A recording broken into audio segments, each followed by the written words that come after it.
You've tuned into Radio Northern Beaches. We live stream on rnb.org.au across the northern beaches of New South Wales, Australia and all over the world. You can also catch us local on 88.7 and 90.3 FM.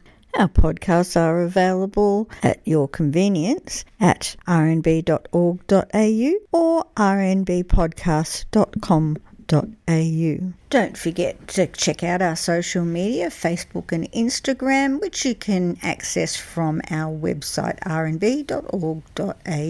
So you and your friends don't miss any episodes. Don't forget to follow and share. Now here's our latest podcast. Today we're stepping behind the scenes of a powerful new Australian cinematic achievement. It's a story of resilience, faith and the human spirit that has resonated for thousands of years, now brought to life with a distinctly modern local vision. I'm thrilled to be joined in the studio by two of the key architects behind the film 18, The Book of Job. First, we have the film producer, Jason Blaiklock, who helped navigate the massive undertaking of bringing this biblical epic to the screen. And alongside him is the man responsible for the film's atmospheric soundscape, composer Anthony MacDermott. Before we dive into the how and why of this production, here's a little taste of what the audience can experience from this film. When everything you've built, your family, your wealth and your health is stripped away in an instant, what remains? 18, The Book of Job isn't just a retelling of the ancient text.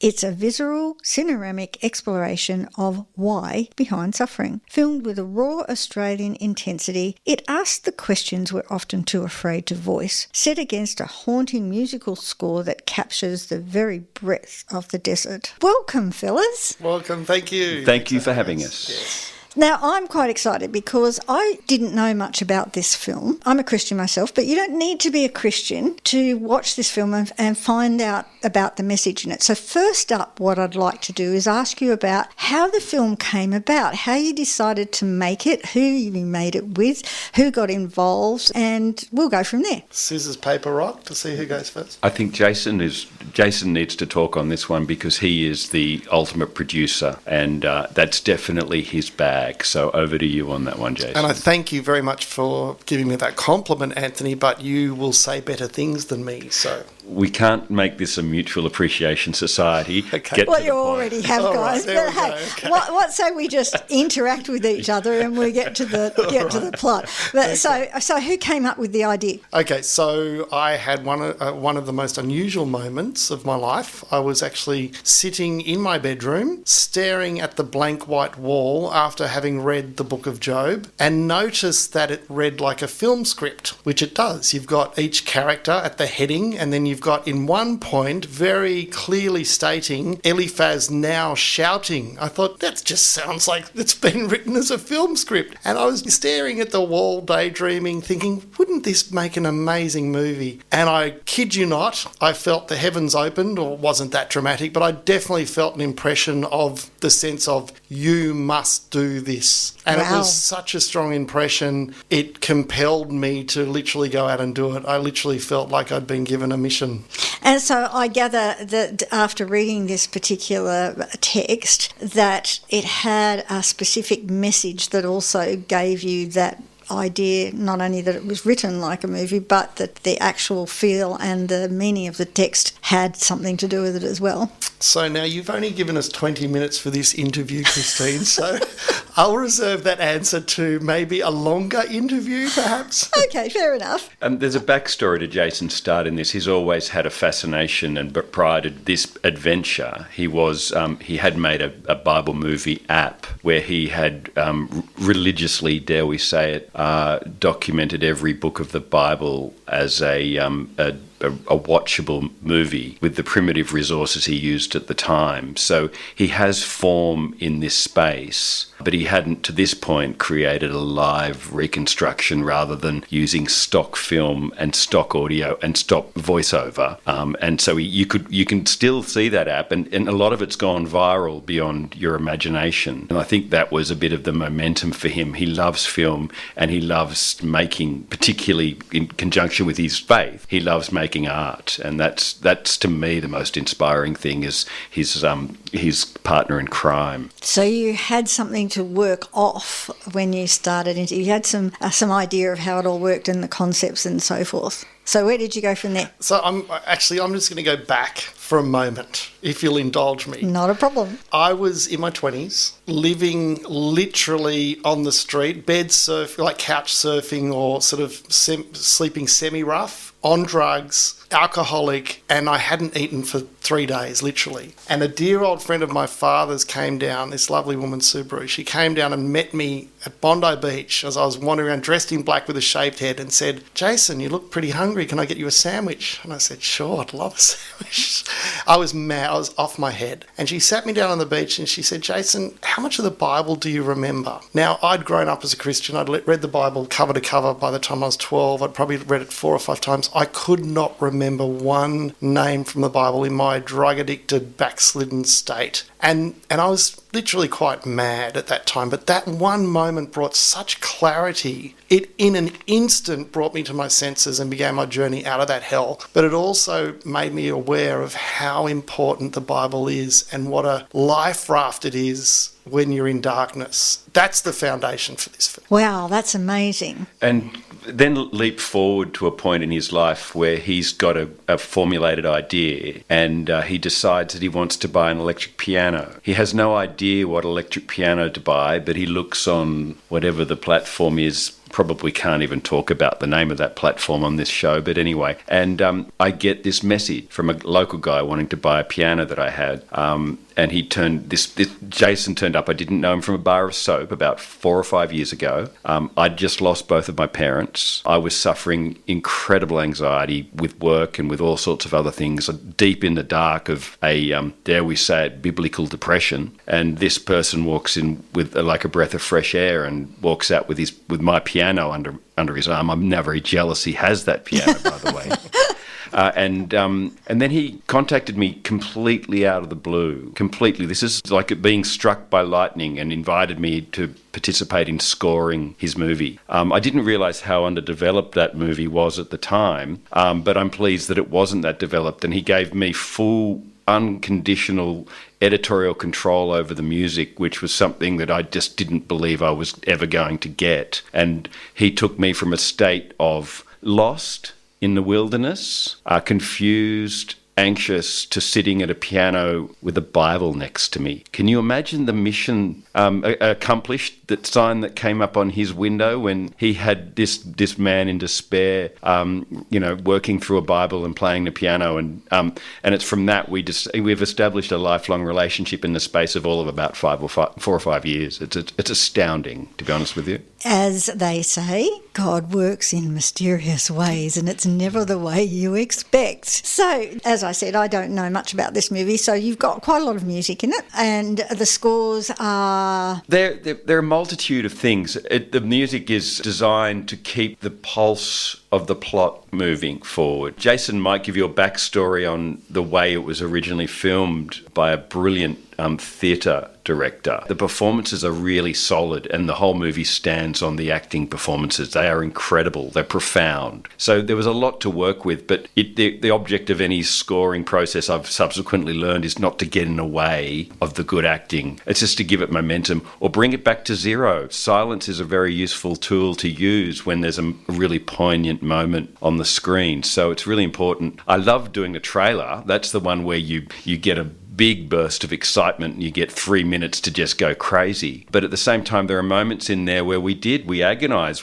I can remember the afternoon when we scored it with about 100 pieces to choose from. We literally put them into spot, and we walked out and we shook each other on the hand, and it was one of the most satisfying afternoons. But it was one of those moments where you have to live through it to realise the suffering we had to try and piece that. It was a jigsaw. It was a huge jigsaw that we did that day. But the important thing about the music for me was to not get in the way of these incredible performances, which I think, I don't know if Jason might be about to mention it, but we're actually going to open at the Collaroy Cinema in about a month's time, which will be really exciting for us because we're both Northern Beaches Beaches boys, but we're both born and bred on the Northern Beaches. So we're very excited to be premiering it at the Coleroy Cinema. Such a landmark. We love the Coleroys. I always love the Coleroy Cinema. I mean, it's just one of the most iconic locations from Manly to Pittwater. I mean, it's such a beautiful location. It's such a staple. So I just love that we can just put a showing on there and invite people in. And it's still available as a live theatre. It's the only one left. In 1938 it was built, wow. And it's the only one left on the beaches, on the whole area, which is fantastic. So, and I think that will be on Wednesday the 20th at 6 p.m. We'll talk a little bit more about that. So tell me about the actors. They're Australian actors? We've got an incredible cast. So Daniel Whittinson runs the Salt and Light Theatre Company up on the Central Coast. He's the director of the film, and he brought in an amazing cast. The standout, obviously, Josh Adamson, who played Job. So Josh is an incredible Australian, now living over in Hollywood, doing amazing things. But the passion that he brought, I was astonished that these actors all learnt their chapters-long script with a month and a half into production. They were astonishing. I had always assumed, wrongly I learnt, that they would use teleprompters. They didn't. They learnt the scripts off by heart. We're talking about 4, 5, 6 chapters each. So you've got Job's wife, Jessica Marchi. She did an amazing job. There's some incredible scenes that unfortunately didn't make it, but just her grief that she brings to having lost everything was really significant. So we loved her. And then we got Shane Emmett. He was Eliphaz, again, played an incredible role and really brought his own flavour to it. And they're just amazing guys. Bildad, we got Elihu and Zophar, Ben Brock for Zophar, Tim Lim, and then amazing, our friend who played Roberto Zenka. How could I miss Roberto? What a talent. Roberto's gone on to do some amazing things. So they're all actors in their own right, playing in the Hollywood space and doing amazing films. So love them all, and they did an incredible job. And Daniel Whittinson brought that theatrical talent to them. It's like Shakespearean opera. It really is. It's like watching Shakespeare. It's in that sort of zone. So when you go to see the film, what you're watching is a book come to life in the same way the Shakespearean films have been brought to life. So it's not a car chase adventure. It's not a bombs going off, but there is a whirlwind that turns up. And, it really gives God a time to speak, which is quite significant. You don't hear God speak much in films. Okay, so you actually get a God voice within that film somewhere. God, we don't want to be a spoiler alert, but God does make an appearance. Oh, wow. He does. And Neil Modra did an incredible job playing Job's God. Neil Modra. It's a tongue twister. We had different voices to play God. We tried 3 or 4 different actors, and they were all very competent actors, but none of them... The voice didn't work. Yeah. And it's not a deep, booming thing that we were looking for, because you can do that in, effects. It was more just having that connection of... I wanted someone where you could feel the strength of God's love. There's an awe in God's love that really is very hard to put your finger on. I didn't want just a voice. And Neil Modra actually brings this voice that takes you to another place. I watched him perform that. He had about 4 or 5 goes at this monologue, which is probably maybe 10 minutes long. And on each occasion, it reminded me of a graphic designer just trying to get the essence of out of what the thing is that he's portraying. And is God angry? I remember the confusion on his face. Is God calming? Is God soothing? And he really drew the essence out of love, basically. And the end result is somewhere between, a command with a humble command. When we picked him up on the way in to play God, and it's a big role to play. I mean, there's not many people can fill those. I mean, he had to put his headphones on and listen to nothing the whole way, and he didn't want distraction before he gave his monologue. So he did quite a lot of preparation on massively. The way in. No, he really felt it was a bit of a calling. He really felt he was called to do the role and gave it everything. It was quite incredible. Once again, he knew his monologue off by heart. So this was an astounding, and that's just worth emphasising that there's nothing here that's not in the Bible. Every spoken word is an excerpt. is the Bible. There's a 2.5-hour version and a 90-minute version, which is the version we're playing at the Coloroy Cinema. They both are extracted precisely from the Bible. So the acting and everything is a portrayal of exactly the language used in the Bible, which is pretty unheard of in the modern world. Very much so. Everybody wants to put their own interpretation onto it, and that frustrates me something fierce because some of those interpretations are way off. Yeah. So it's great to hear that it's been portrayed as it should be. Really looking forward to seeing it. So tell me about directing it and how that felt and the logistics of getting that done.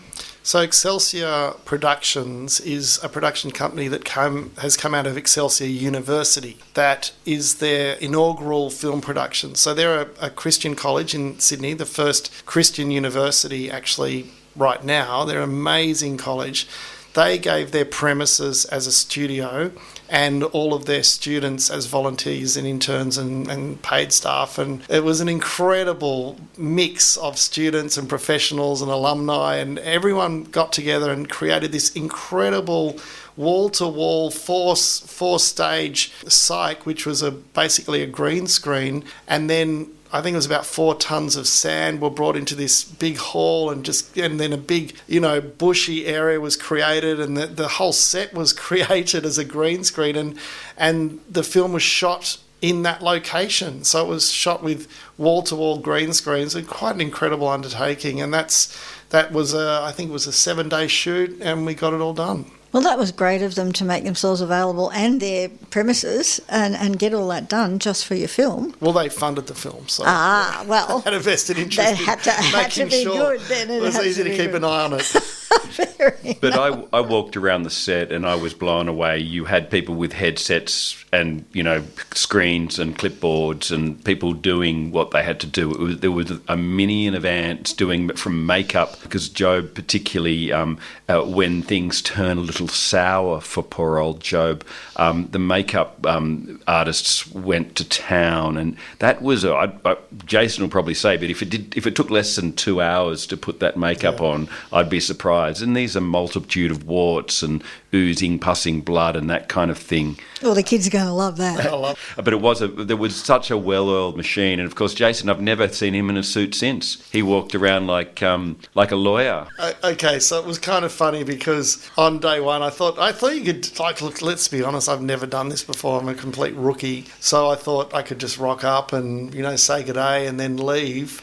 And I had a very good mentor say, mate, you're about to work harder than you've ever worked in your life on day one. By day two, I knew exactly what he was talking about. I think it turned into 60, 70-hour weeks, and it was crazy. And what an experience. But, I'm very thankful for the journey. So would it be fair to say that experience, that particular university, those students would never have experienced had you not done that then? Absolutely. This was such a gift to all of the students, all of the alumni that were able to take part, even the actors, to go into a feature film. We just don't make that many of them here in Sydney at this level. Yes, there are the big ticket productions, but at that student level, there's not a lot of feature films that actually get made, and especially in the Christian space, there you can count them on one hand. How many have been made in the last 10 years is very, very rare. So it was a real treat. Very valuable experience Absolutely. for them. That's wonderful. Okay, so we're heading into the 20th of May, 2026 at 6 p.m. at Coloroy, and you are going to be there. So who else is going to be there that the listeners and the people that are attending can come and meet and ask you about the film afterwards? Yeah, well, Steven Spielberg hasn't responded yet. Damn. So sorry about that. But look, we're looking like the cast and crew, as many of the cast and crew that have put their hand up to come along. So we'll get to see some of the cinematographers, the cameramen, the director, Danny Widdowson will be there, and some of the actors will make a showing if they're not in Hollywood doing bigger and brighter things. So a lot of the cast and crew. And I know that God doesn't pay for his own ticket, but there's a pretty good chance that God will be in the house at the same time. Oh, well, there you go. And there's a double meaning on that one. But no, that's great. So the people of the Northern Beaches and anyone outside the Northern Beaches that wants to come in and see this film on the big screen, first time on the big screen, first time ever anywhere, can come in and actually meet these people. Yeah, absolutely. Yep, we'll do some nice little giveaways. We've got some great little giveaways for the night as well, so it'll be a lot of fun and quite a unique experience. I also hear that you've got a photo wall happening. We do, yes. Tell us about the photo wall. So we've actually managed to put together a lovely gift for everyone that turns up, which is it's actually a QR code book of the movie. So you've got your old traditional Bible. This will be unlike anything you've ever experienced. It's actually the Book of Job. And each page actually has a QR code where you can actually watch each chapter as a word-for-word movie, which is awesome. Really fun. So everyone that comes is going to get one, and it's a first release of that book as well, which is quite an incredible little piece. Because Jason's been working hard at making this have a wide appeal for the local cinema and also for the multitude of Christian colleges across the US and in Australia that might be interested in studying the book. It's a very convenient way of getting the words acted to you. So it comes with a secondary purpose, which is as a study mechanism. And I should mention too that the Book of Job is a very confronting book. It's good. People should be aware that it's got a lot to get through. Life really does suck sometimes, and Job really suffered as a consequence of that. And it's that which is so uplifting about the book. And it's hard to believe it was written, Jason, when would it have been written? I reckon it's actually arguably the first story ever put down in the historical record. So, the history states that Job is literally the first book that humanity ever experienced, which is quite profound. Yeah. And it asks questions about, why do young children die? Why do we have to face that? We have Job, with his fist to the sky, asking, why has this come to me? Why are we suffering here? Why can't life be heaven? And these are really confronting issues for the Bible to deal with in book number 18. Book number 18. They're confronting issues. And they're still relevant today. We have to face it all. Yeah. Everyone has to face it in their life. And that's what I think is the beauty of the book. Here I am coming out of my own suffering, dealing with a book where these issues come up. And the 90-minute version, I must say, is very good to get through. I never really understood the book until it was chopped down to 90 minutes. We can get the most out of it. And you do walk out understanding that the questions that we face now have been around for thousands of years. Can I just throw in, I'm so glad you said that, because I've been working on this script for years, and I too did not actually understand the book until I saw the finished film. Isn't that interesting? Because it is, yeah. Again, interpretation. It brings it to life because you're actually watching the characters, and you will be challenged. And I'd love to hear your comment after the film. How many have given the advice of Job's friends? Because I know for a fact I've given the same advice as Job's friends, which we now know was wrong. Even after watching the film, I've almost felt the advice come up my throat and almost leave my mouth until I remembered, hold on a second, in the book of Job, that was exactly the same advice that Job's friends gave that God said was not the right advice. It's such a challenge to listen to how God actually deals with suffering. Well, I tell you what, you've really got my curiosity piqued, and I'll bet you anything our listeners are just sort of going, wow, we better check this one out, because I'm as curious as hell now. So thank you very much, Anthony MacDermott and Jason Blaiklock, for coming in and talking to us about the Book of Job, which, again, you will have the actors and the people involved at Colliery Theatre on the 20th of May at 6 p.m. Thank you for your support. Thank you for having us here, and long live community radio. And God bless. Thank you. Australia, the lucky country. We've got meat pies. We've got the world's best beer. But most importantly, top of the list, we've got Radio Northern Beaches 88.7, 90.3. Now hitting the entire world on www.rnb.org.au.